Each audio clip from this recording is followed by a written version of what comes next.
Hey, what's going on, everyone? Welcome back to the channel. If this is your first time here, I am Bob Bradford. Sorry, getting myself together here. Welcome back to the channel. Appreciate you swinging by to check us out. This is our third live, so we are going into this thing, and we're gonna get through it tonight. We're gonna talk about a bunch of different things, and we're just gonna get through it. But before we start, we are going to go ahead and wait for a couple more folks to come into the chat. So let's just hang out for a little bit, and we'll wait for some folks to come in. In the meantime, I am going to try to get this Rumble live going as well. Let's see if we are live on Rumble. Where are we at here? What are we doing here, Bob?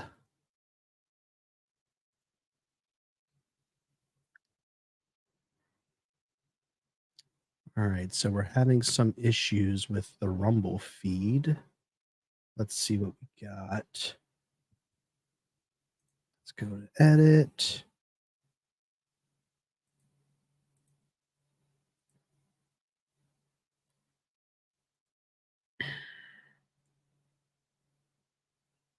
All right, let's see what we can do here about getting up on Rumble.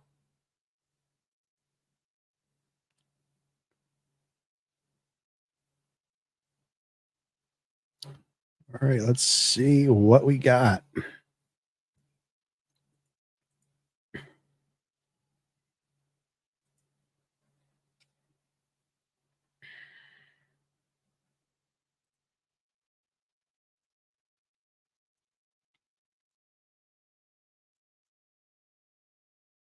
Let's go live. Yeah, we're having some trouble getting up here on Rumble. Let's see how we can fix this. Go live.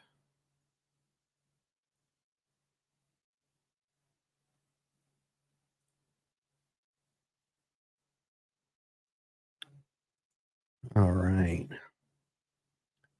Probably would have been more professional of me if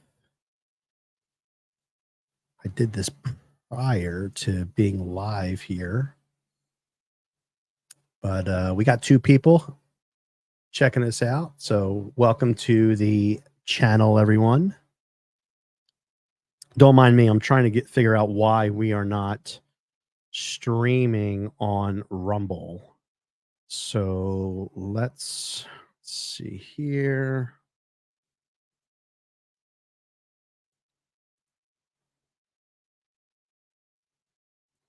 All right.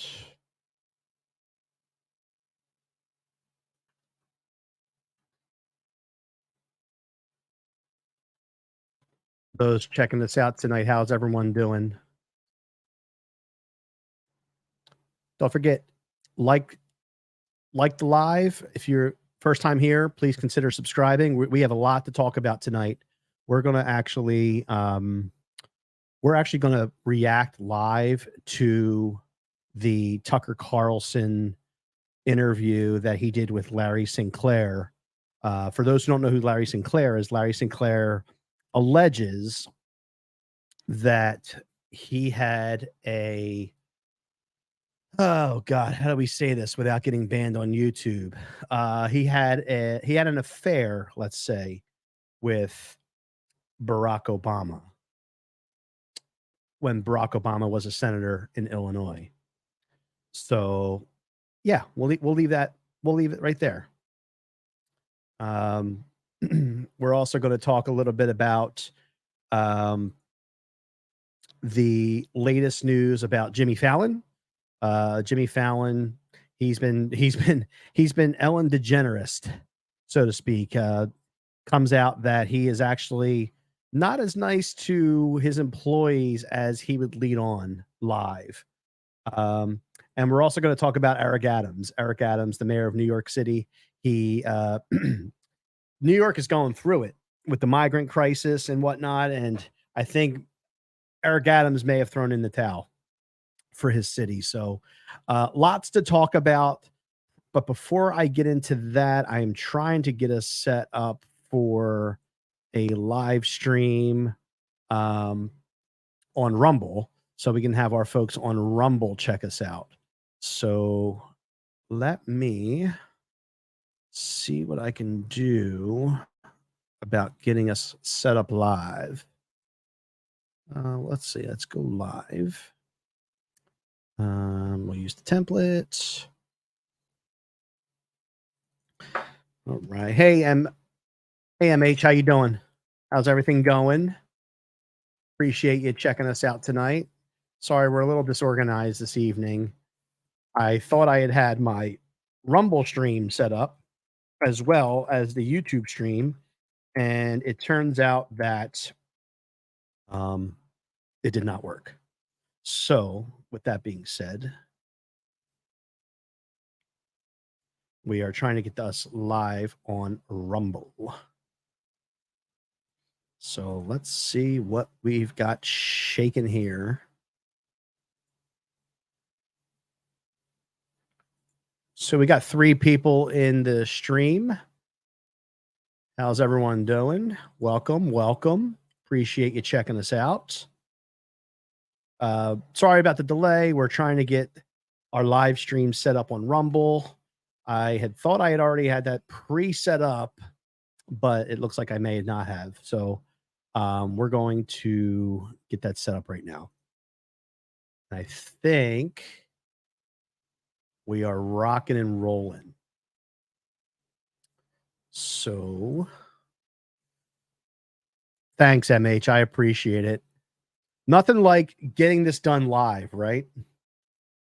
All right, so we'll get right into it. So before we get into the whole Tucker Carlson, Larry Sinclair interview, I want to kind of tackle some other topics because the Tucker Carlson interview does last about 40 minutes. So that is going to take up the large part of the live stream this evening. So there's going to be a lot of stopping and going and reacting to that type of content. So before we get into it, I am going to pull up this article here from the New York Times.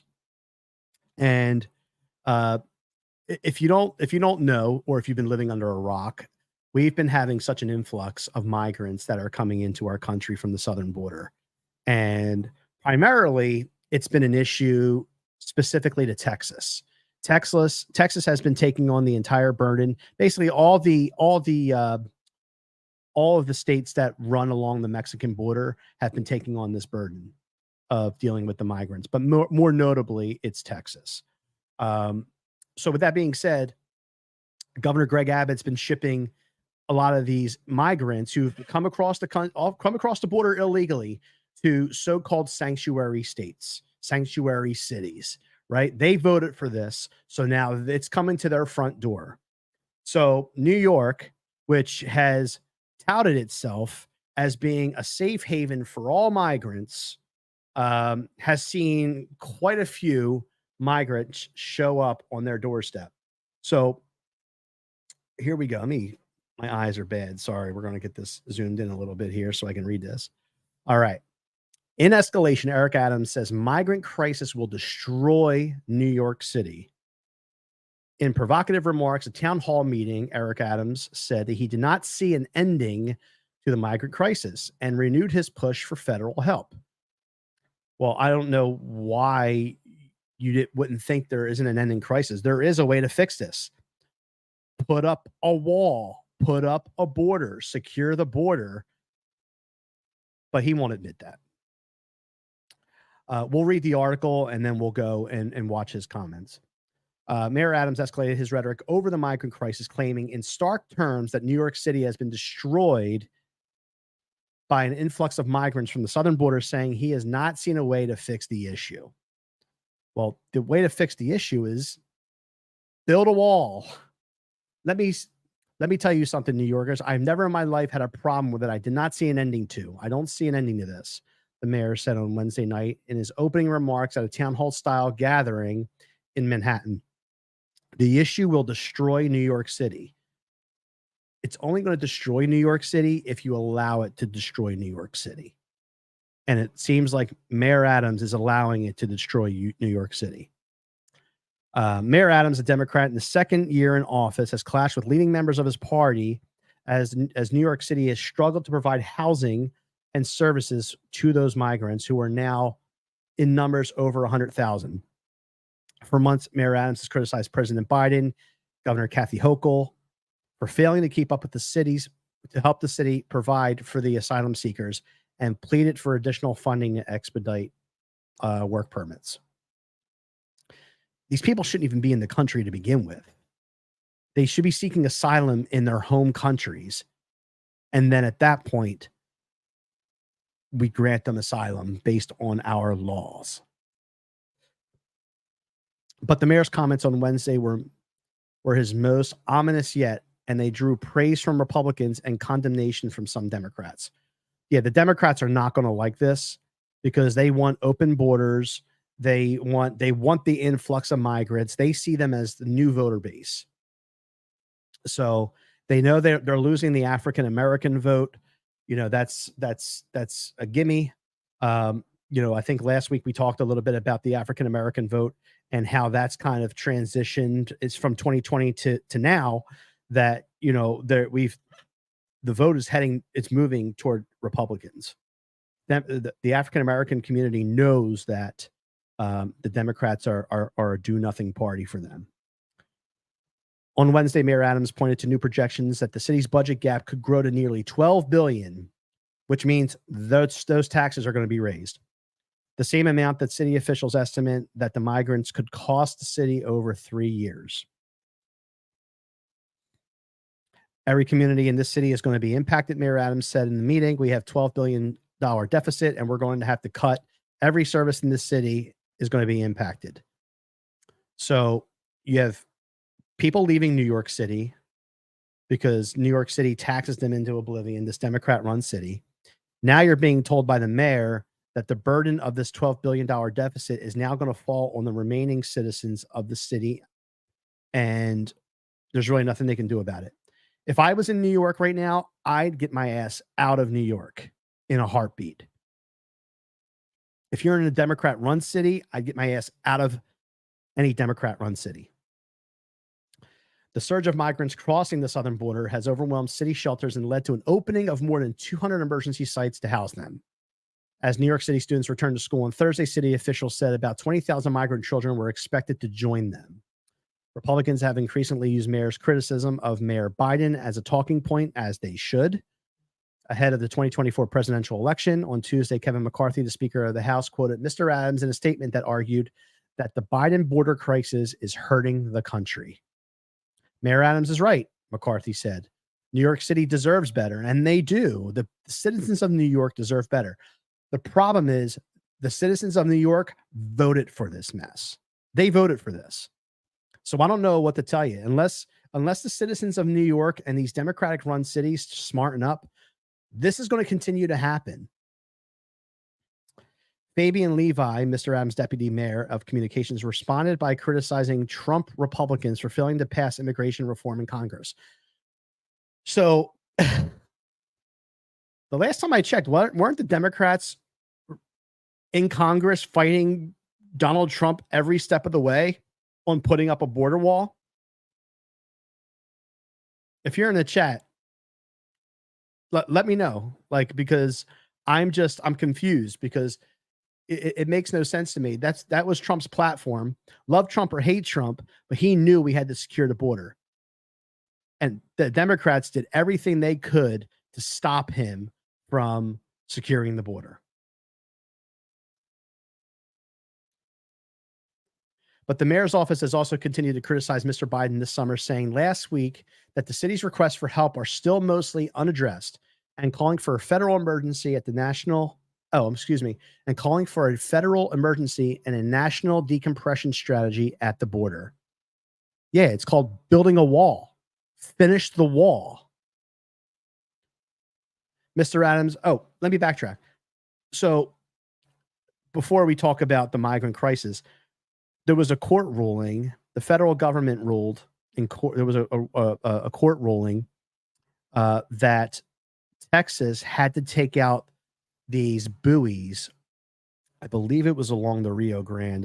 If I'm not mistaken. If you're aware of this, drop it in the comments. But there was a court case where basically the federal government told Texas they had to remove these buoys, which are helping to prevent the crisis from escalating further. It's already beyond escalation at this point, but the government is not doing Texas or any border city or town any favors. Mayor Adams repeated the critique on Wednesday. We're getting no help on this national crisis. Kamala is not doing anything. She's supposed to be responsible for this. She's just a cackling mess. New York City has a mandate that it must provide shelter to anyone who needs it, a policy that has presented an enormous challenge for Mr. Adams, who has tried to weaken the mandate through legal strategic measures. He sought to appear, where are we at here? He sought to appear welcoming the migrants while also raising the alarm about the financial impact of hosting them. So it's a problem. It's definitely a problem. I think we're still having issues here on Rumble. Let me see here. I don't think we're going to be on Rumble tonight, folks. So we're going to be strictly on YouTube, and we will. We're gonna bail on Rumble tonight. So we're just going to be on YouTube this evening. I apologize for those who are on Rumble. Hopefully, we have the same folks who are subscribed to the YouTube channel as well. But sorry about that. I'm having some trouble getting that set up this evening. As we continue here, in recent weeks, the mayor has tried to heighten awareness of the current and looming impact of the crisis, holding rallies and coordinating social media campaigns. In particular, Mayor Adams has focused on how it was hurting New York City's budget and would also prompt widespread cuts to the city services. So, as you can see, this is having such a huge impact, not only on New York City, but it's also having impacts on on other cities, Democrat-run cities throughout the country. But being that New York is the largest city in the United States, this is where a lot of these migrants are going. This is where a lot of these migrants are being shipped to from Texas. So, with that being said, let's scroll up to the top here, and we'll listen to the mayor in his own words. Month after month, I stood up and I said, this is going to come to a neighborhood near you. Well, we're here. We're here. We're getting no support on this national crisis, and we're receiving no support. And let me tell you something, New Yorkers. Never in my life have I had a problem that I did not see an ending to. I don't see an ending to this. He's throwing in the towel. This is why if you live in New York, you got to get out of New York. If this is affecting you in New York City, you've got to get out. This mayor has done nothing to help its citizens. And it stinks too, because he's a former cop.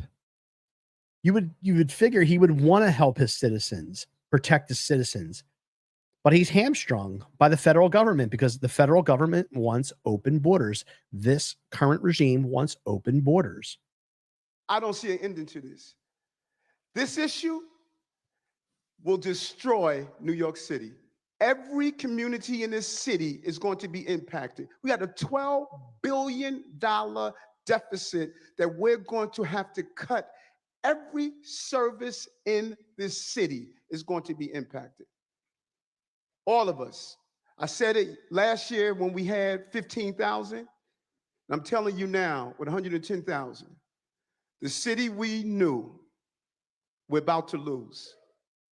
You don't have to worry about losing it. It's gone. It's gone. The city is gone.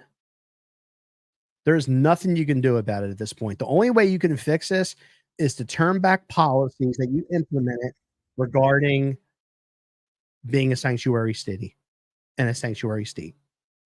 Because your governor doesn't care, and your president and vice president certainly doesn't care. But I want to know what you all think. Let me know in the chat what you think. I know we have a couple of you in the chat here have been checking this out. We appreciate, we thank you. But yeah, definitely let us know what your thoughts are. It's just it's sad to see what's going on in the country, and um, there is just zero care in the world to resolve this migrant crisis. But all right, so let's move along. We have the Jimmy Fallon story. So for those of you who are unaware with the Jimmy Fallon story, Jimmy news broke um, today actually that Jimmy Fallon has basically been pulling an Ellen DeGeneres, and it's crazy because, well, it's not shocking to me. I feel like a lot of these late night people, they have such egos that it's disgusting. Like they think they're entitled to their audience. They think that they're entitled, like their opinion matters. Their opinion doesn't matter for anything. They're comedians. They're supposed to be funny, and that's their job. But it turns out behind the scenes, these people are just ridiculous, and they're miserable, and they're nasty to their employees. So we got an article here from the Huff Post, and I know what you're probably thinking, the Huffington Post, Bob, really? Well, listen, the Huffington Post, they're gonna talk in detail about what's going on here. So we're gonna jump right into it. Jimmy Fallon's reported behavior shows that a moody boss is the worst bad boss of all. Rolling Stone report about toxic culture at the Tonight Show illustrates the perils of an unpredictable boss, and the science backs it up. But there is no science, it's ego. They think they're bigger than their audience. They think that they're never going to lose their audience, and they become these like these tyrants. I mean, we saw it with Ellen DeGeneres, and now we see it with Jimmy Fallon, and I'm sure it's the same thing with Jimmy Kimmel, and I'm sure it's the same thing with Stephen Colbert. It's just it's it's crazy. Um, Sorry, I gotta zoom in on this a little bit. Eyes are getting worse as I get older. On television, late night host Jimmy Fallon has cultivated a friendly, charming personality among guests and audiences. But according to an investigation by Rolling Stone that was published Thursday, behind closed doors, Fallon created a toxic work environment for staff and The Tonight Show. According to 2 current employees and 14 former unnamed employees that the Rolling Stone interviewed, Fallon's unpredictable behavior made the show a toxic workplace. The anonymous employees described a miracle, moody boss who would belittle and berate staff with passive aggressive comments and outbursts on bad Jimmy days. So maybe Mondays were bad Jimmy days. Maybe Fridays were bad Jimmy days. I don't know. Who knows? 8 former staffers alleged that the behavior at work seemed to be dependent on if he appeared to be hungover from the night before. So if he was hungover from a bender, good Lord, lock your doors, go hide, because Jimmy Fallon is going to lose his crap. It was like if Jimmy was in a bad mood, everyone's day was effed. One former employee told Rolling Stone. People wouldn't joke around in the office, and they wouldn't stand around and talk to each other either. It was very much like focus on whatever it is that you have to do because Jimmy's in a bad mood. And if he sees that, he might fly off. An all hands meeting after the expose, Fallon reportedly apologized to his staff. I'm sorry if I embarrassed you and your families and friends. I feel so bad. I can't even tell you, he said, according to 2 people on the Zoom call. However, if you feel about Fallon after reading the report, know that you're not alone if you related to the anonymous staffer's fears and frustrations. So he only apologized because he got caught. Yeah, you're right. Yeah, it's Mag, you're MH, you're absolutely right. It's all Hollywood. Like these people think they're bigger than life or larger than life, and they can just talk to people any way they want to. They treat normal people, day-to-day working people like dogs. And it's frustrating. It's frustrating to see this. And again, the problem is, MH, this is all too common in Hollywood. all too common in Hollywood, you know? But again, people, in order to keep their jobs in the industry, they suck it up and they deal with it. I mean, Harvey Weinstein, you saw what happened with Harvey Weinstein. All the people that he, you know, did the R word to, in order to get jobs, and how it was kept quiet for so long. And finally you have, whistleblowers, Gwyneth Paltrow and others who finally blew the whistle on a person like Harvey Weinstein. So, um, this is not surprising to me at all. In fact, I wouldn't be surprised if we see more of this coming out of Rolling Stone and other major publications. As we continue, when you have a boss, the power center that acts erratically, and you don't have any certainty, it actually impacts your fight or flight system, putting you on high alert at all time. And it's true, because like when you're when you're at the mercy of your employer, or at the mercy for your manager needs to be on point.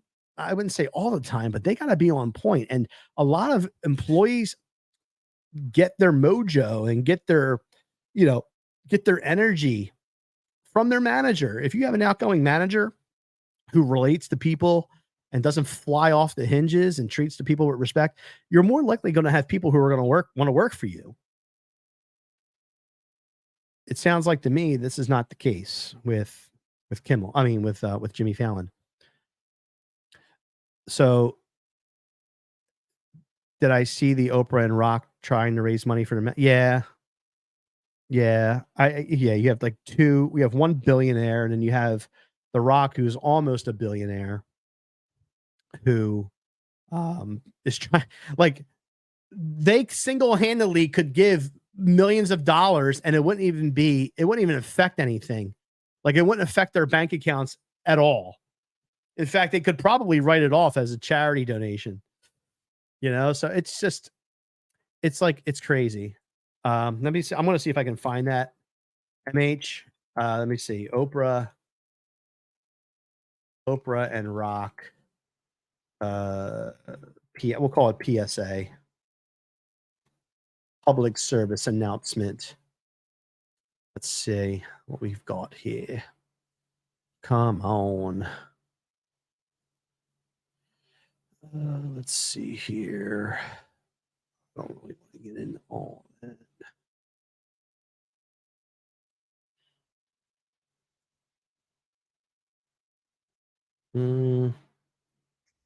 Okay, here we go. I'll pull this real fast once we finish this article. MH will jump into that Oprah at Rock and get some folks' reactions to that.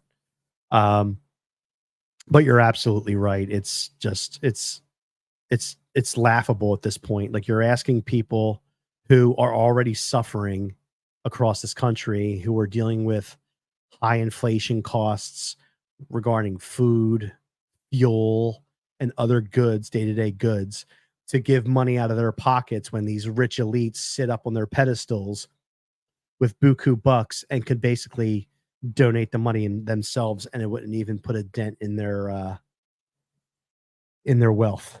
But at any rate, in some ways, I have mixed feelings about your boss. Can be worse than just having consistently unpleasant boss. If your boss is always unpleasant, you almost have an easier time of developing and coping strategies for your interactions with them. You probably won't care about them very much, which is true. We just talked about that. Gossip about them and your coworkers, and get out of that work situation whenever you can. Lauren Apio, a psychologist, executive coach, and organizational consultant who specializes in mental health work. But if your boss is unpredictable, sometimes warm or supportive, other times irritable, moody, or demanding, you're always a little bit on your toes, trying to anticipate their mood and read their behavior, right? Because you don't know what version of that person you're going to get on any given day. And I've worked in jobs. I worked in corporate jobs. I worked for an auto manufacturer for a long time, and I've had people who I've dealt with on a day-to-day basis. Not mad. I mean, not. I mean, some managers, yes. I've dealt with some managers who've had their own agendas, You know, they would go around and talk negatively about people behind their back. And I've also dealt with employees who you never knew what version of them you were going to get every day. But I think a lot of that comes from the work environment, right? So, which makes sense in my situation. It was more of a work environment where the people at the very, very top were just, they didn't know what the hell they were doing. But that's the reality of corporate jobs, I guess, sometimes. Research backs up how unsettling we find inconsistent bosses. Alan Lee, an organizational behavior researcher at the University of Exeter Business School, has examined what happens when employees feel conflicted and ambivalent about the relationship that they have with their boss, meaning they feel sometimes supported and sometimes not. Right. And especially if you have a manager who is just, you know, they have the title of manager, you know, and they feel that they have this power or authority over you, and they only care about themselves and promoting themselves, then, and they don't really care about the other people underneath them who really make them look good. It's demoralizing. In 2017, in a 2017 study published in a Journal of Management, he and other researchers found that employees who felt ambivalent about their managers got rated with the lowest job performance. Feeling conflicted made good, bad relationships with their managers worse. So long story short, Jimmy Kimmel he got caught. He got caught being a rotten person, like Ellen DeGeneres, like a lot of folks who run circles in Hollywood. And now he's trying to do damage control. So we have another article here from our friends at Fox News. Let me get that pulled up here. Where are we at? Oh, you know something? I'm going to skip this article because it really just talks about the Jimmy Fallon claim even further. We kind of discussed that. So what I want to do is I want to go to MH's. I want to go to MH's comment about Oprah and The Rock. So let me move this over here to this screen so I can see if we can. I don't know if this will let me. Probably not. Let's see.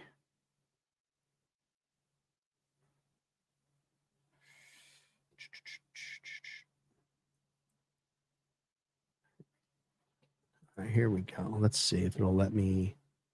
All right, so let me change this screen. Doing this live, folks, is by yourself is a little crazy. All right. All right, there we go. Hopefully we got sound. And here we go. What was happening in Maui, that we were texting back and forth. And I read this article that Dolly Parton had given money in her community. And I said, I think this is the answer. You said, I think that's the answer. I said, I love it. And so we have created the People's Fund of Maui that will put money directly in the hands of the people who need it right now. So if you send a donation, just click where you see below and send a donation. That money is going to go to one of many residents who have been displaced in Maui. We guarantee. That's right. And I know a lot of people out there, as Oprah and I have been finding, are just having a hard time trusting where the money goes. What organizations should I send money to? How can I help? In this case, the fund that we created with a lot of hard work from a lot of hardworking people who all care about these people of Maui. As Oprah was saying, it is a clean, direct from you directly to their hands, and right away with some real immediacy, because as we're finding, as you guys around the world know, with disasters like this, the number one need is money. Is money. In hand. And so people being able to have their own agency, being able to make decisions for themselves about what they need and what their family needs, that's our goal, is to get that to the people now. And so we appreciate any support that you can give. All the people who were calling me and texting me and messaging me and saying, what do I do? What do I do? This is what you do. You know. The People's Fund of Maui. we were so concerned about. All right. So you saw that. And what I think where the backlash comes in with this is I don't think the idea is terrible. What I think is at the end, they should have said, hey, to get this started, Oprah, Oprah say, hey, I'm gonna donate $2 million, whatever it is. And The Rock say, hey, I'm also gonna match your donation of $2 million. So now we have $4 million already in the pot. And then send it out to the people and allow the people to donate if they can or not. But that's not what happened here. What happened here is they were basically just asking people for donations. Like, tell us what you donated. It's one thing to get on here and talk about and asking people for money for support of Maui. Obviously, people care about Maui, but it's just people are hurting, and honestly, they could easily fix this. They single-handedly, those two can put money in people of Maui's hands. MH, you're right. I think people do not trust that the money would actually go to the people. Oprah just bought acres of land right before the fire. Right. So, I mean, again, there's a lot of, who knows really what happened. I've heard some conspiracy theories that the government was involved in these fires. I don't know, and I don't want to go down that rabbit hole, but I do think that if the government and these Hollywood elites really cared about the people of Maui and the people that they live with, then they should be stepping up and donating their millions of dollars to these people. So that's all I got to say about The Rock and Oprah. What else have we got here tonight? So we are about almost 40 minutes in, roughly. We talked about Jimmy Fallon. We talked about Eric Adams. We talked about Oprah. Now we are going to go to our main man, Tucker Carlson. So Tucker Carlson interviewed Larry Sinclair. And for those of you who don't know who Larry Sinclair is, Larry Sinclair allegedly had, we'll call, an extramarital affair with former President Barack Obama. And you're probably thinking to yourself, Bob, extramarital affair? Isn't Barack Obama married to Michelle Obama? Well, yeah, it's true. But what I'm saying is that Larry Sinclair is basically saying that behind closed doors, things aren't necessarily the way that we see them. Read between the lines on that. So Tucker Carlson interviewed this gentleman. Again, these are all alleged comments. We don't know if any of this has taken place. We don't know if any of this is true. There's nothing to corroborate his stories at the moment, but we're going to listen and we're going to react to this in real time, and we're going to talk about it together. So buckle in. The episode's about 40 minutes long, and here we go. Let me present this, share that. Boom. In retrospect, it's pretty amazing that Barack Obama got as far as he did. In 2004, the summer of 2004, Barack Obama gave the keynote address at the Democratic Convention in Boston. And when he walked to the podium, probably only a small percentage of people in the room knew how to pronounce his name. He was totally unheard of. No one knew Barack Obama. At the time, he was a state senator in Illinois. 4 years later, he once again spoke to the Democratic Convention, but this time as the nominee. Meteoric doesn't begin to describe it. How did this happen? Well, the outlines are fairly well known, though rarely talked about. A small group of Democratic donors, mostly in Chicago, decided that Barack Obama was their guy. He was the vessel for their ambitions. They paid for his campaign. They paved the way for his rise. He spent 2 years pointlessly in the United States Senate preparing to run for president in 2008. And of course, in the end, he won. So he did have like this meteoric rise. So I remember Barack Obama going head to head with Hillary Clinton at the time. This was just as George Bush was finishing his presidency, and no one knew who Barack Obama was. All we knew is that he was the senator from Illinois. No one's ever heard of him, but his story sounded really well. Like he sounded really good. Like he lived in Chicago. He had, he was raised by his mother. His father had abandoned them. Then they ended up living with his grandparents in Hawaii.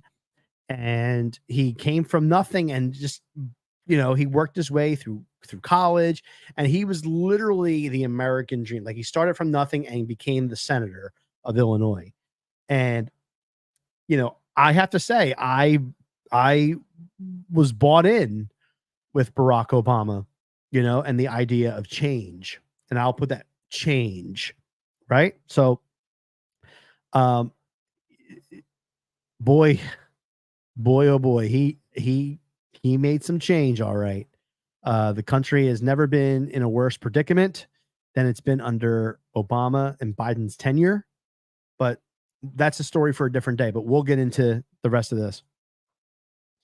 But the question was, who was this man? Where did he come from? What did he spend his life doing before he became president of the United States? Well, the news media, whose job it is to answer those questions, spent the entire 2008 campaign trying to keep you from knowing the answers. By election day, most Americans knew only one thing about Barack Obama, other than he was handsome and a good communicator: hope and change. Yep. But they knew nothing about him, his origins, what he believed, and legitimate questions about those facts were turned away, as they often are, with the claim, "That's a conspiracy theory. You're crazy. Shut up." One of the most interesting moments in the 2008 campaign occurred when a man like Obama himself came from out of nowhere to recount his experiences with Barack Obama, the man. His name was Larry Sinclair, and he told an amazing story. He said that in 1999, he had encountered Barack Obama in Illinois, had sex with Barack Obama, and then used cocaine with him. Oh, God. So, yes, more than just an extramarital affair. They had a good time, too, apparently. So let's find out more about the good times they had. Sinclair went on to make these claims publicly at the National Press Club in Washington, to sign a sworn affidavit, and to take a lie detector test. But he was dismissed. In fact, he was attacked. Obama shills like Ben Smith of Politico batted the claims out without refuting them. They're absurd. And the rest of the media followed suit. But the claims weren't absurd. We're not claiming they're true, but they were certainly credible. This was a firsthand account of Barack Obama's behavior by someone who was willing to sign a sworn affidavit to that effect. So the question is, whatever happened to Larry Sinclair? What's his life been like since? That's an interesting story. It turns out Larry Sinclair is still alive. He lives in Mexico. But today, he's in our studio, and we're happy to have him. Larry Sinclair, thank you so much. Thank you for inviting me. Where did you meet Barack Obama? Whoa. Okay. All right. I wasn't expecting that, but okay. It was by accident. I was in the Chicago area in '99 for Lee Duke's graduation from the Naval Academy. Who's Lee Duke? He's basically my godson. Okay. I had hired a limousine service. I'm sorry to interrupt. Did you live in Chicago then? No. I was actually living in Colorado. I had flown in the night before. Okay. So had hired a limousine service, had made the driver aware that if Lee couldn't leave the base, because once they graduate, some of them actually get their assignments and they're shipping out and they can't leave the base, that I was still interested in going out, and had asked the driver if he knew anybody that was available that might want to show me, Chicago. And he said he did. So Well, who was the driver? his name was Jameer Multani. It was with 5-star limo. So you're just a guy who's in town for the night, and it sounds like you're looking to party, actually. Yeah. That's what you're really saying. yeah. They're Yeah. partying. Well, I was in town for a few nights, but yeah, I was They're at a definitely party. looking to party. And Did you make that clear to the driver? oh yeah. Yeah. Oh yeah. There was no misunderstanding. How between- direct were you about that? extremely. Extremely. Extremely. Okay. There was no doubt what I was looking for. Okay. And he picked me up at my hotel in Gurney and drove into Chicago, pulled up in a bar outside, and there's this guy that's introduced to me as Barack Obama. It was literally that casual. That Had you ever heard of him? no. Did the driver know him? Yep. The driver definitely knew him because the driver said that he was a friend. Interesting. How would the driver be friends with Barack Obama? I only found out later, dealing with a reporter from Bloomberg News, that apparently the limousine company had been doing business with Tony Resco, Oh. that at the time was somehow affiliated Was with in Barack Obama's Obama. orbit. Yeah. Yes. Yeah. Interesting. So he Wow. knew Barack Obama, and in his view, Barack Obama liked the same kind of partying you were looking for. Yep. Okay. So sex and drugs, in other words. The sex part I wasn't so sure about until, of course, you make your move, but it became obvious very quick. Yikes. The coke part I thought was interesting because of the way that I had brought it up. So I'm stepping on your story. So you pull up, and I apologize. So you pull up to this bar. The driver is basically scouting. How do these situations even occur? Like, I mean, these situations sound like they come literally right out of like a movie. So yikes, man. I don't know. I guess maybe because I've never been in those situations, maybe they seem taboo to me. Some dude for you to hang out with. Correct. There's this guy, Barack Obama. Have you ever heard of Barack Obama? Never. Okay. Never. We're having drinks. I mentioned the fact that I could use something to wake up. I was extremely exhausted. So you went into the bar. Yes, sir. What kind of bar was it?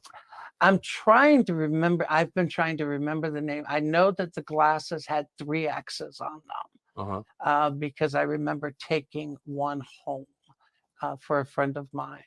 What? But I mean, generally characterize it. Was it? It was working class bar, no, it gay was bar, strip upscale. bar. It was upscale, quiet. Wasn't really that that really didn't have a lot of energy to it. It was Yeah. more relaxed, more like a lounge as opposed to somewhere where people would go and get loud and crazy. Yeah. Which made it easier to talk. But like I said, when I brought up the fact that I could use something to wake up, he immediately knew what I was referring to, had made it clear that I was looking for coke, and I really was, and had made the suggestion that he knew where we could get it, and we left to go get it. Interesting. Did he say what he did for a living? Nope. I had no idea that he was a representative in the Illinois House. I had no idea he was in politics. I just knew that he was supposedly married and at the time was going through some issues with the marriage. He said that? That was made clear. Yeah. Did he say what kind of issues? No. Do you remember? No. So you said, I'm looking for someone to wake up. He knows you're referring to cocaine. I know where to get it. What happens next?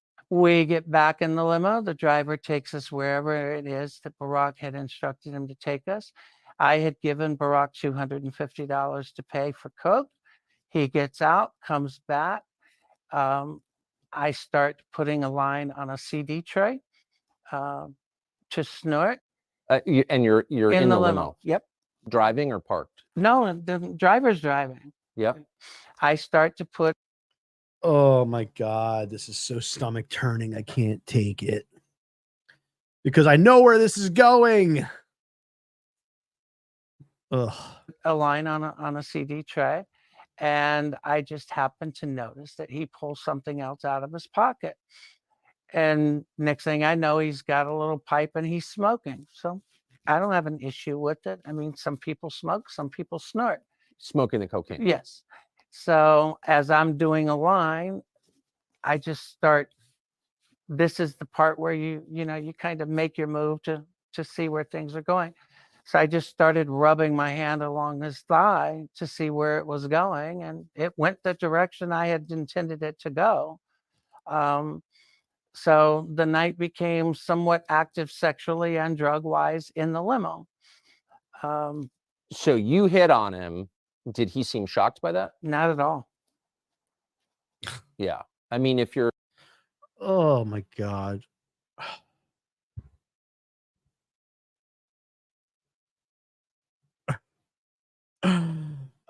So those in the chat, what do you all think so far? Let us know. Like, seriously, this is going down a rabbit hole. Yeah. That's all I got to say about it so far. Sex, drugs, rock and roll, not just gay sex, drugs, and rock and roll. you're smoking crack with a stranger And crack. in the back of a limo, like, you got to imagine things might go crazy places. Well, not only imagine it, I look at it this way. I've done a lot of crazy things in my lifetime. I'm a pretty good judge of character, and I pretty much know whether or not I can move in a certain direction with an individual. I didn't feel that I was going in the wrong direction. I just wasn't so sure how much I could trust the individual Right. at first. And that was probably one of my bigger concerns. But the fact that I was already becoming somewhat buzzed, you kind of throw caution to the wind. You weren't sure you could trust the individual. What does that mean? When you meet someone out of the blue and you go to a level that you're doing drugs with, or you're giving money to purchase drugs, or even for sexual activity, you have to be sure that you can trust them. And when I say trust, I mean that you're not going to end up being robbed, or that you're not going to end up having a knife stuck. The whole thing just sounds shady to me. Again, I've never been in that experience. I've never been involved in anything like this. So, like I said, this is a taboo topic for me. But what do you all think? I know we have 7 of you in checking this out tonight. Please give us a thumbs up if you're enjoying the stream so far. We appreciate it, and also helps the channel. But this is crazy to me. Like, these things just sound completely off the wall. And the sad part is I know there's more coming. So here we go.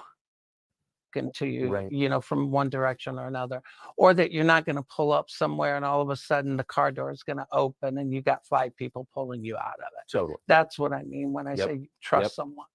And you've been around at this point in your life, big time. Yeah. Right. So probably not your first time in a situation like this. Not at all. And that's why I said I pretty much know where I can go and Yeah. at what point. So you start rubbing his leg, and I think, I would just be totally blunt with you, like, a man who's not into gay sex would be like, whoa, settle down. Exactly. Like, any straight male would be like, yo, dude, what are you doing? Like, I don't roll that way, bro. Right? That's what we would normally say. Or if it was a female, I don't know how a female would react. But a straight guy would be like, yo, dude, like, I don't play that. Apparently, Obama enjoyed it.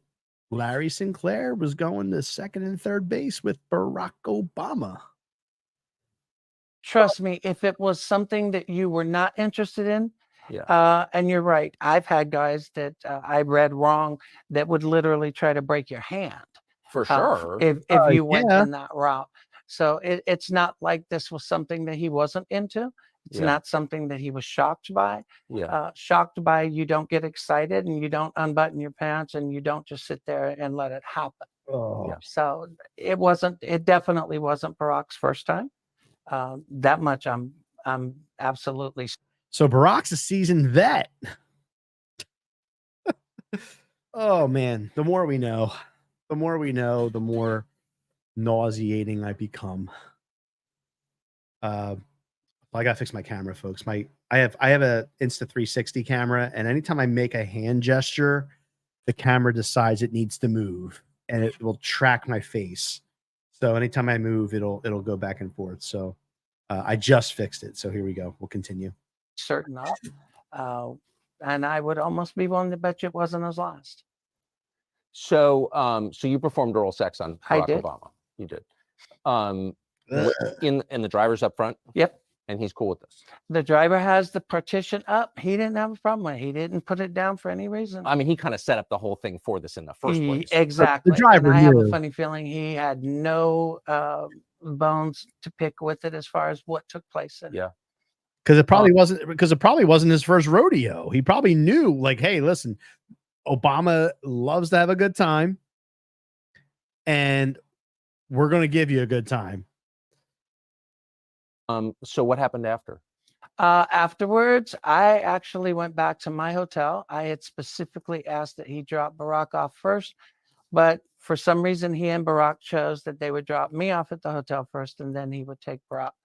So Barack actually made the drive out to Gurnee, which is a suburb outside of Chicago, to the hotel for me to be dropped off. What hotel was that? It was the Comfort Inn in Gurnee. Ooh, that sounds depressing.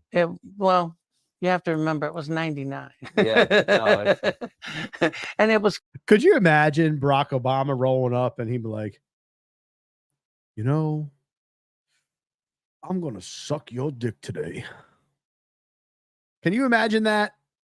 Like, or vice versa, like, you're going to blow me today. Like, it just sounds so ridiculous to me. And listen, there's some conspiracies floating out around right now that his personal chef up in Martha's Vineyard knew about his sexuality, Barack Obama's sexuality, and was deleted from the earth because he knew too much. But again, conspiracy theory, it's alleged. That's what happened. What could have happened? I have no idea. All I'm saying is there's been a lot of stuff floating around lately about Barack Obama's sexuality and Michelle Obama. It's close to the Great Lakes Naval Facilities. Yeah. But I got dropped off. They left. The next day was somewhat interesting because he ends up showing up at my hotel room, which I thought was Gave him too good of a time. somewhat weird, but Too good of a time. wanted He came some- back for seconds. So when you say he showed up, he showed up. I Not mean, bad. I had no warning. I was in the room. There's a knock on the door. I opened the door and he's standing there. And he's standing there with more Coke, and he comes in, and it was just like a quick, rehash or rerun from the night before. exact same program. Exact same program. Was he smoking again? So Barack Obama smokes crack, and then you perform oral sex on him. And like I said, the only reason I had come out about it is I had reached out to the campaign even in This is 2007. so funny, Olive. It's Only because I crazy. saw all these kids getting Absolutely excited about it. insane. Okay, wait. So how did that end? Like, Same way. You get off, you finish smoking, you leave. like, thanks, bye. Mhm. Huh. See you What tomorrow. did you think of him? I thought it was interesting. I thought it was definitely a con. But What do you mean by that? well, in my life at that point, you made it clear I had already been around. Yeah, big time. Yeah. So when people are doing things because they actually really enjoy it, or they're sincere, or they're looking, for Yeah. a connection, or they're doing something because they're looking for an in, or they're looking for a hook, or it's a game. Yeah. So for me, I felt that it was a game for him. It was like, okay, what am I going to get out of it? Or is there something I can get out of it other than just, the sexual part? Right. And lucky for me, I wasn't going back to Chicago anytime soon. So it really didn't matter. So you were left with a bad taste in your mouth. Something. Literally, Tucker. Literally. Yeah. Tucker. Literally a bad taste in his mouth. Oh my God.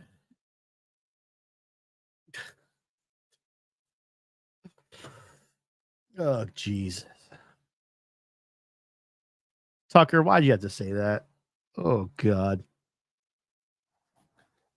Did you talk to him again?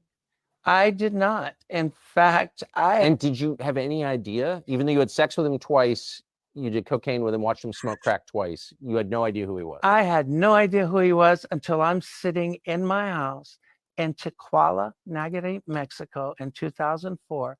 And he walked on that stage In Boston. in the DNC convention. And I literally hit the floor. I just hit the floor and was. Wait, so you're watching the Democratic convention from Mexico, I was and the guy that smoked crack in your comfort inn with you, I was laughing so hard. and you were sure it was him. I was absolutely positive. How? I don't forget people I've met. I don't forget people I have spent time with. I just don't. And just to restate, because I think you affirmed this, but he used his real name when you were with him. Yes, Did he call himself Barack or Barry? Barack. Barack. And so did the driver. See Tucker's face. He's like, oh shit, we're on to something, dude. And that's why at first, when everybody was referring to him as Barry, I just didn't understand or catch on. Because like I said, I didn't know Look at that much Tucker's about face. him, He's just like, other than the what fact the that, hey, hell is happening? What am I hearing? you know, you hook up, you know, today it's Grinder. Back then it was, you know, The limo driver. yeah, The limo driver. a limo driver or a bartender, you know. It definitely wouldn't be ask Christian and Mingle. I'll somebody tell you knows that. somebody or Maybe. somebody doesn't. Who knows? Amazing.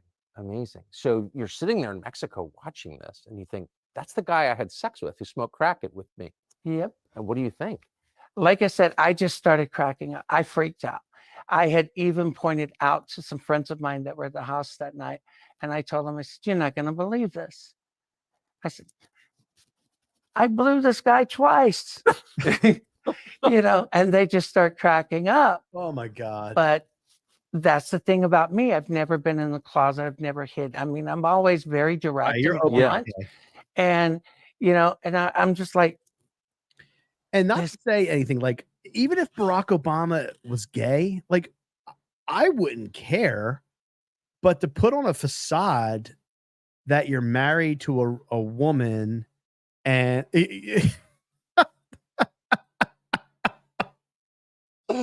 I blew this guy twice. Dude, fucking dying. It's funny. But to put on the facade that you're this, you know, straight male and, you know, you got this perfect family and you have all these demons and skeletons in your closet. It turns out that you're actually a gay man. Like, and now and again, this is more of like a conspiracy theory type comment I'm going to make. And this is just me throwing it out into the ether. But since Obama has been president, we've seen such an increase in LGBTQ alphabet, whatever you want to call it, indoctrination in schools, corporations, government. I mean, it's all connected, right? But that's just, again, I'm throwing this out into the ether. Who knows? I'm just, you know, it's just, again, it makes you wonder. this is unreal, you know, and I had no idea that he was going to run, you know, in 2008, but I was back from Mexico, but it was a strange feeling sitting there watching him walk across that stage and realizing who he was. Huh. So what did you do? You said you reached out to the campaign? Well, I didn't do anything in 2004, but when he announced his run for 2008, I did reach out to the campaign in late 2007 because I had seen a lot of these college kids talking about how thrilled they were, how there was a candidate who was completely honest about his entire life, his drug use, you know, what he did as when he was in school, you know. Any candidate who tells you they're honest is not honest. Is not honest. I don't care what side of the aisle they're on. They're not honest.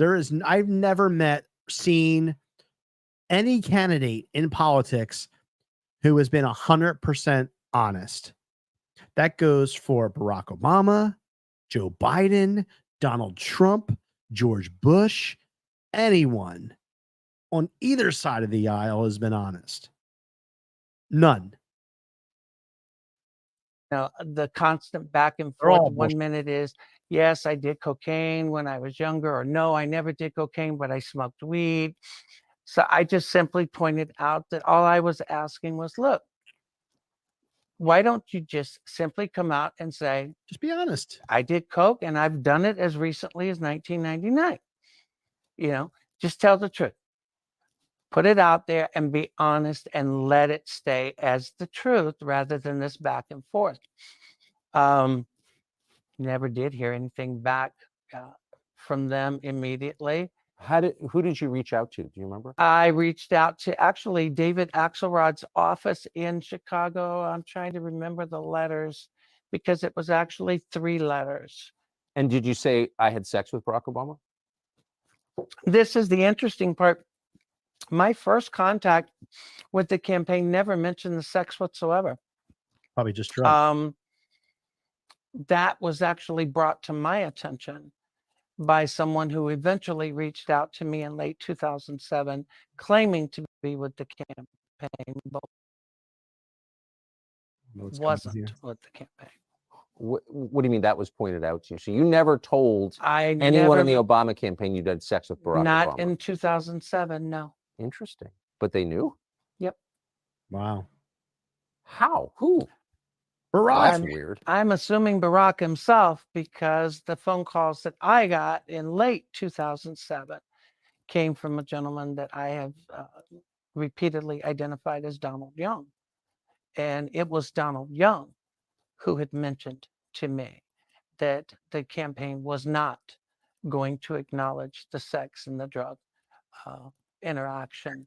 And I was somewhat taken back because, like I said, I had never mentioned the sex to the campaign at all at that point. I had in 2008, but I had not in 2000. Okay, that is amazing. And I want to get to who Donald Young was in just a minute, but I apologize for being a bad interviewer, but let me just ask the obvious question, which what was Obama like on crack?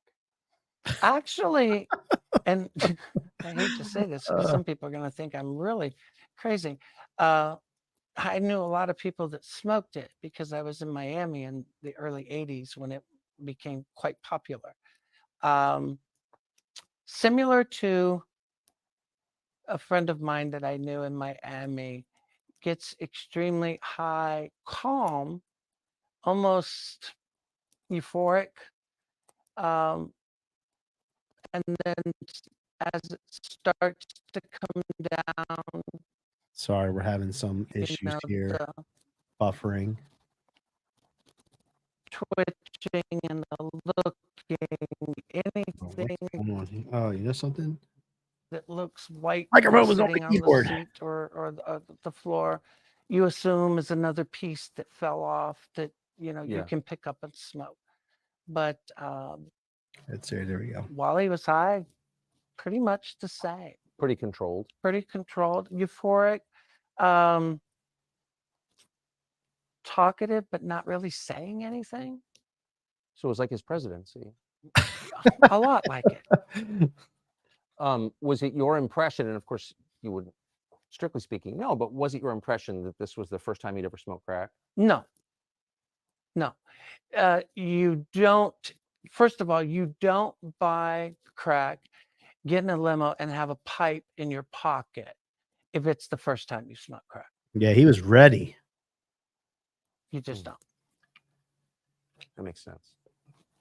So I've read about your story to the extent it's been written about, not very much. But I'd never read that Donald Young, this man, Donald Young, called you and told you that he knew you'd had sex with Barack Obama. That was the contact in late 2007 that I had that originally came under the guise that they were part of the Obama campaign. So who was Donald Young? Donald Young is a choir director and a school teacher. He was the choir director at Jeremiah Wright's church in Chicago, the same church that Barack Obama went to. He was also a very openly gay Black Yes. man, but very well respected. Did you know him? I had never met him. I had not even realized that the person who was communicating with me had been killed until a good 2 months after. So I'm going to get to that. So Donald Young is the choir director at Jeremiah Wright's church. Yes. And is it publicly confirmed that he knew Barack Obama? Oh, yes. Yes. Donald Young's own mother has repeatedly said that she feels that her son died to protect Barack Obama. It's just interesting that Donald Young would have called you. He's not working directly for the campaign that we know of. Exactly. But somehow he has a copy of your letter. It sounds like maybe Donald Young was on cleanup duty. Somehow he has my phone number. Exactly. And that's exactly what it was. Because like I said, the first calls were, I was led to believe that he was with the campaign. The last conversation that I had had with Donald Young, he had actually come clean and said that he had been asked to call me and that his job was to get as much information from me as far as who I had spoken to, who I had given any information to, and to get that to them. He had told me to be careful, to watch myself, and to understand that the Barack Obama campaign was not in any way, shape, or form going to acknowledge anything or come out about anything. So we got to take a quick pause on this and look at God, where are we at here? Donald Young. Let's take a look. So where are we at? So let me zoom in on this a little bit because my eyes are getting old. So this was published on Christmas of 2007. Choir director at Barack Obama's church found slain. Chicago police continue to search for a killer of a teacher who conducted the choir at the well-known church where presidential hopeful Barack Obama is a member. Donald Young was found unresponsive by police early Sunday. The Cook County medical examiners ruled the death a homicide. The autopsy found 47-year-old Young suffered multiple gunshot wounds. Chicago police spokesman Wayne Frisbee said Tuesday that the victim's roommate returned to the apartment late Saturday and discovered Young shot in the head. The front door of the apartment was closed but unlocked. Reverend Jeremiah Wright Jr. said Young was well loved at Trinity United Church of Christ, where Obama, a Democrat, is a member of the congregation. Young also taught fourth grade and was planning to attend graduate school to become a school principal. Yikes. So there it is. So this dude was killed. And I'm wondering if they ever found the killers. So I will look into that as we continue this video.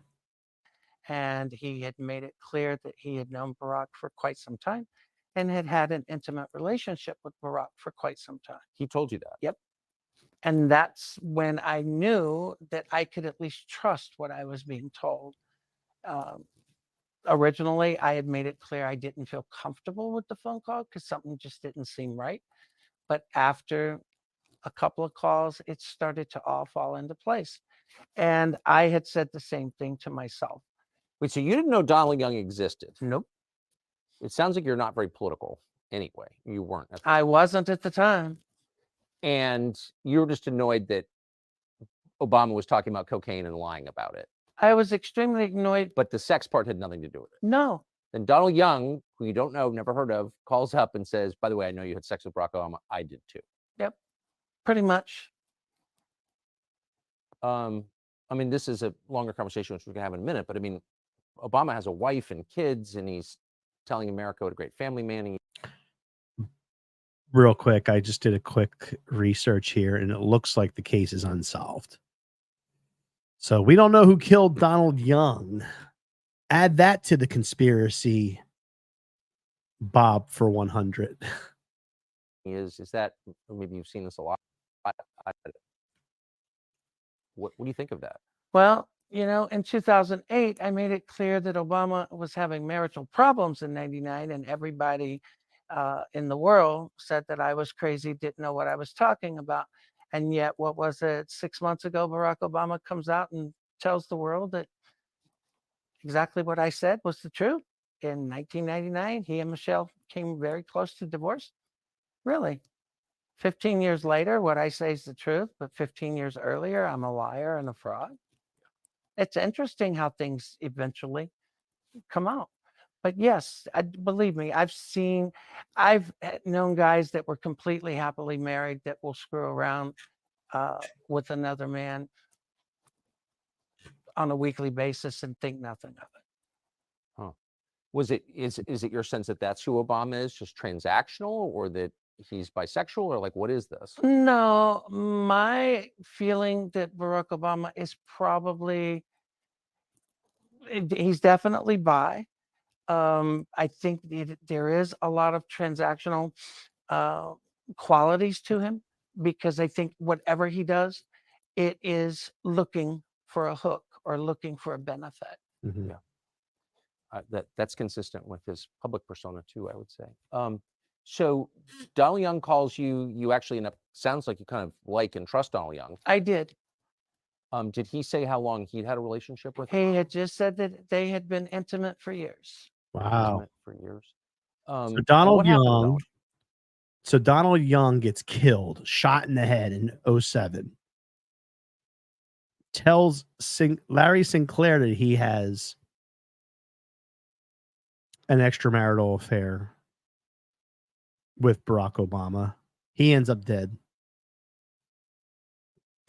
There's just too many turns for me. Donald Young was shot dead in his apartment, second floor in Chicago, Illinois. We never I think found it the was killers. December 23rd of 2007. 2007.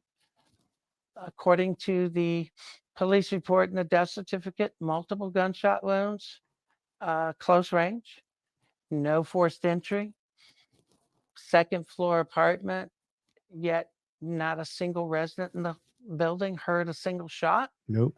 but yet they can hear every shot that's fired in the street outside. Jeremiah Wright announces that Donald Young's dead earlier that morning, even before it was announced, even before he was declared dead. I mean, a lot of it just didn't make sense. This is all public, and you can Yep. look this up, and it's still on the internet. Tell us about Donald Young's Definitely is. I just literally looked it up. Norma Jean Young actually is a former Chicago Police Department employee. Really? Really. She had worked for the Chicago PD. I had spoken with his sister Lorraine shortly after I realized that he was the gentleman that I had been speaking with. There were people at the time that were attempting to have Lorraine and other members of Donald's family file criminal complaints against me with Chicago because they wanted me arrested. They were trying to get the family to say that I was trying to con them or something. To my knowledge, they never did any such thing. But at the same time, I continue to respect Lorraine and the rest of the family. But Mrs. Young had finally come out and told David Nelson, who was a reporter that I knew out of Minnesota, that she was convinced that Donald had been killed, that his death was to protect his friend Obama. And she confirmed that they had, in fact, been extremely close for years. We got some new folks in the stream. If Did she confirm we're that they'd just had reviewing- sex? Obama and Let me pause this. We're just reviewing and reacting to Tucker Carlson's interview with Larry Sinclair, who is someone who allegedly had an affair with Barack Obama on several occasions. So thank you for joining us again. We're reacting to the Tucker Carlson interview here. And if you like what you're seeing, you want to see more, hit that like button, consider subscribing. Those likes help the channel. We certainly appreciate it. And like I said, we're live every Friday. So we're again, we're reacting to the Tucker Carlson interview of Larry Sinclair. Donald Young. her confirmation wasn't referencing, or she did not specifically say that they were sexually involved. She just simply said that they had been intimate friends for years. But she believed the Obama campaign was responsible. She believed that his death was due to protecting Barack Obama. I mean, it makes And sense, I right? made the same They still haven't argument. found the that killers. people said, well, how are you accusing Barack? I said, I'm not accusing Barack of anything. But I said, I'm willing to bet my life that Barack Obama and Jeremiah Wright both know or have knowledge of who killed Donald Young. There is no doubt in my mind about that. Well, this was a guy who was clearly going to be the next leader of the world. You know, people kill each other over insurance claims, over bar fights. There's a lot at stake here. I have no knowledge of this. I'm not alleging a murder by the Obama campaign or its allies, but it's not a crazy thing to wonder, obviously. No, and the only thing after I realized what had happened with Donald Young, the only thing I'd ever asked was the same thing that I had done. And I said, you know, if you want to accuse me of being crazy, you know, release your phone records, you know, turn over your phone records from your phone in 99, turn over your phone records for the last year. Mhm. I mean, it's that easy. If you've got nothing to hide, it's not like they're going to be made public. Turn them over to authorities, let them investigate, let them look. But no. So now seems like a fair time to ask about your motive. So your initial motive was you were annoyed because you believed or you knew that Obama was lying about his drug use. Right. But then after the Donald Young exchange, where he brings up the sex that you had with Obama, what was the point at which you decided, I'm just going to bring this to the country, I'm going to go public? Well, in January of 2008, after having contacted the campaign yet again, I had decided, you know what, screw it. I'm just going to make a YouTube video and put it up, which I did. It wasn't because I was looking for anything out of it. In fact, if I had even stopped long enough to anticipate the blowback and the consequences of speaking out, me being me, it probably would not have stopped me. It might have slowed me. I never heard of any of this would not before stop Barack me. Obama became president, But or even during his campaign. I figured if you're going to call him out, you can't call him out on part of it. And people said, well, why didn't you just talk about the drug use and leave the sex out? And I said, because if I said he just used drugs and then you found out later it was drugs and sex, you would accuse me of lying because I didn't mention the sex. Right. So my All in or not? All opinion was, if you're going to tell the story, tell the story. then you tell the whole story and let the chips fall where they may. So that's exactly what I did. And so you made a YouTube video. By the way, I looked for it last night. I couldn't find it. That's because YouTube gave access to my account to someone shortly after the polygraph test. And I was never given access back to it before the video was actually deleted. Are you serious? Oh, yeah. YouTube gave access to the account and the video was deleted. Microsoft gave access to my Hotmail account and all of my emails were circulating the internet, and vacation replies were set up on my email telling people that I was busy giving blowjobs and would get back with them when I was done. And oh, yeah. Man, they wanted Obama to be president. Yep. And they wanted me to be the biggest fraud and nutcase that ever existed.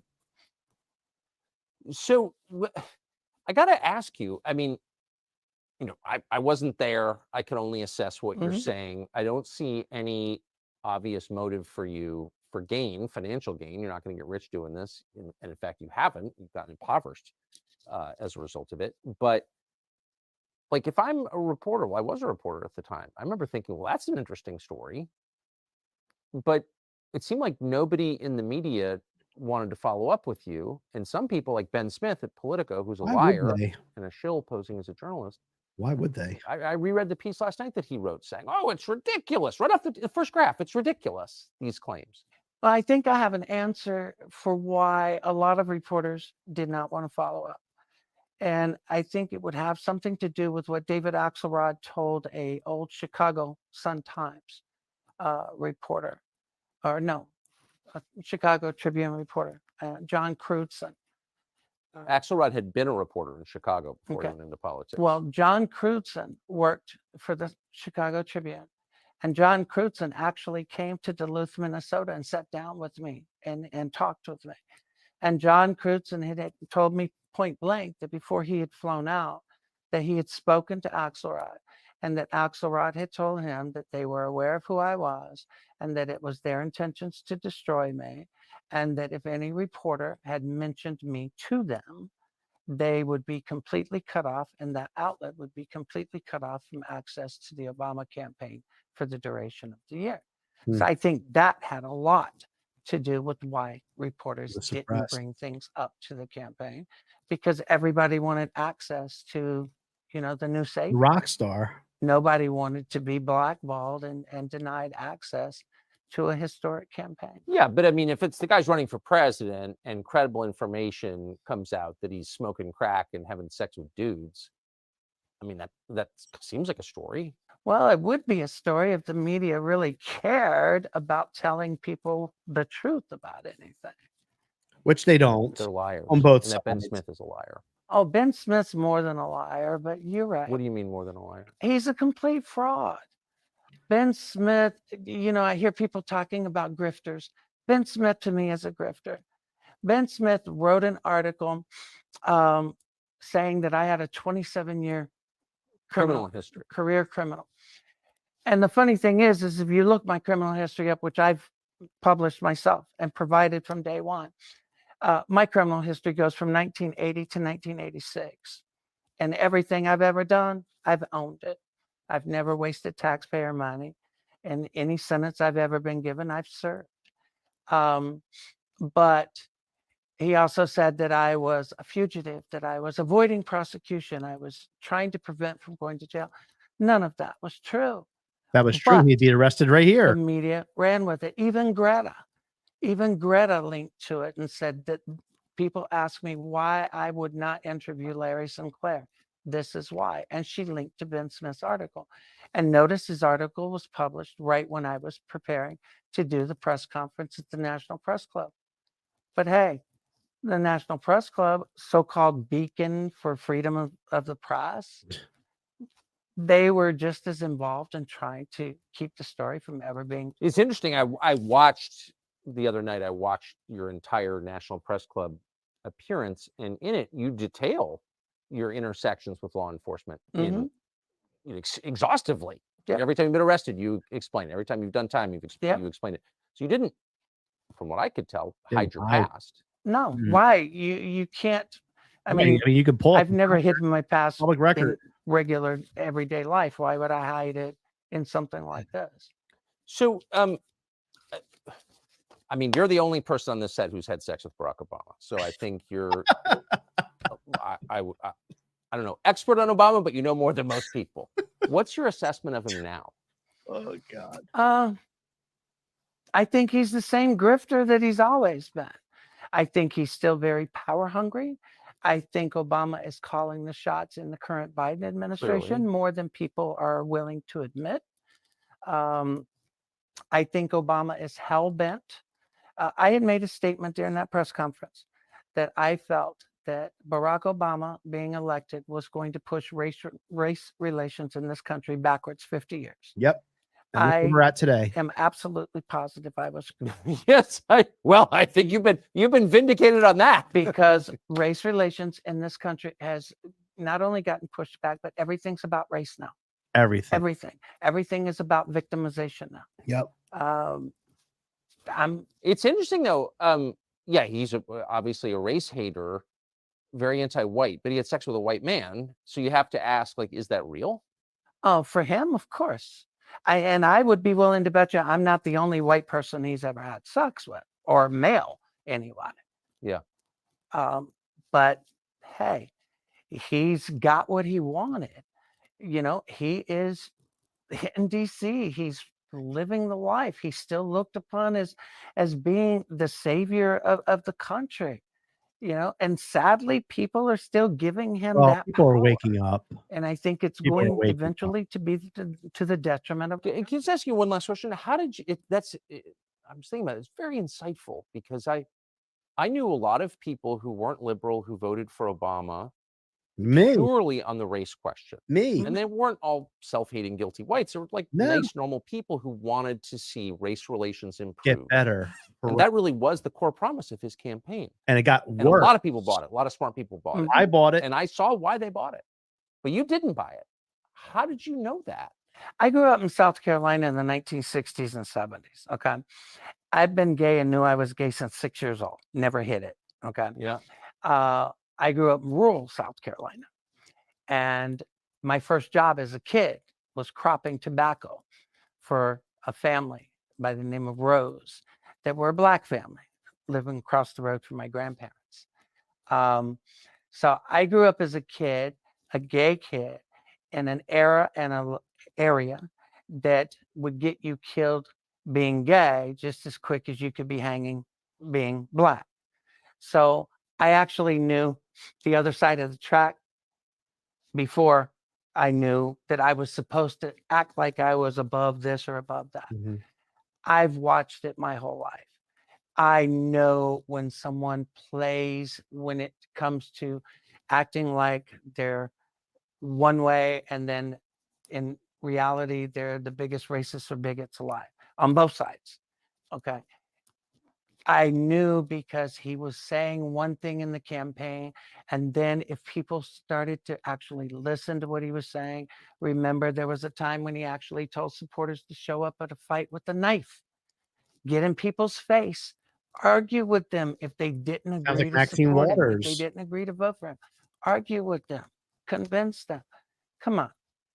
You don't make statements like that and tell me that you're not going to make things about race. He did. Man, that is Nailed it. the one part of your story that we can say unequivocally you're telling the truth about. You saw that and most people didn't. Larry Sinclair, I'm really grateful that you came. I wish I had interviewed you in 2008. I don't think anyone would have run the interview. But So that's the end of the Tucker interview. Yeah, that was. I'm gonna play on words here. That was a mouthful. No, that was wild. I mean, there was a lot in that interview. Let me minimize this thing real quick and get rid of it. I just, who knows, if Larry Sinclair is telling the truth. I mean, if he is, oh boy, the house of Obama could be falling pretty rapidly. Although I think it is already, to be honest. I mean, like I said in the very beginning of the stream, African Americans are moving more Republican, compared to 2020. We've seen some polls where more people are moving, or more African Americans are moving toward the Republican Party in 2024, which is a good sign that they're finally, the community is finally waking up and realizing that the Democrats have done nothing to help them improve their lives. So the tide is turning, people. But with that being said, I want to end the stream on a fun note. There is a comedian by the name of Alex Byron Comedy. And what he did, I'm just going to share it with you. This shit's hilarious. Here we go. So Alex, he created a call to support Biden bumper sticker, and people actually call it. And here we go. Biden bumper stickers with my phone number on them. When people call me, I'll say whatever I can to make them as mad as possible. Give one of these to somebody as a gift to turn their vehicle into a mobile Democrat troll factory. We are just trying to keep Donald Trump out of jail because obviously he's innocent. You're kidding. No, I'm not kidding. But go ahead. You speak. It's all about you. That is a man that does not deserve to be free. Well, yeah, because the Democrats basically are corrupt and they stole the election and also put Donald Trump in jail, or are trying to put him in jail under false pretenses. It's kind of like a fascist dictator, essentially. No. There's no petition that can get him out. He goes to court. Everything works just like it would for anybody else. Hunter Biden did illicit substances, and he's basically a drug addict that's running amok. And no evidence for that. No evidence for that whatsoever. Actually, there is tons of evidence. It's got no. He's a disaster. Essentially, he is. I would say a demonic force. And instead of investigating, trafficking and stuff, they're putting all of their attention into keeping Hunter a free man when he's, he's literally a predator. He's literally a predator. His name is Hunter. He's a free man. He's the son. Not only is a free man, he's the first son of the president of the United States. They're going to shit on him all the time because they want to make his dad look bad. His dad's old. I agree with you. But it's not like we're going to be doing all of this and then you're going to fucking get the guy who's worse out of jail. He's going to go to jail and Trump's going to be the next president.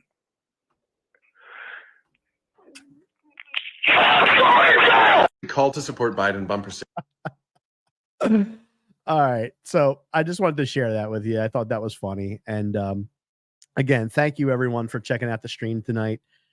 We've been going strong for a little over an hour and a half. We appreciate your support. If you haven't already, please consider subscribing. And if you'd like the video and you like the stream and you want to see more streams similar to this, hit that like button so we can go ahead and get more folks in within our community. So again, thank you very much. We appreciate it. We'll see you next Friday where we will bring you more fun entertainment at the expense of the Democratic Party. Thank you very much and have a good night.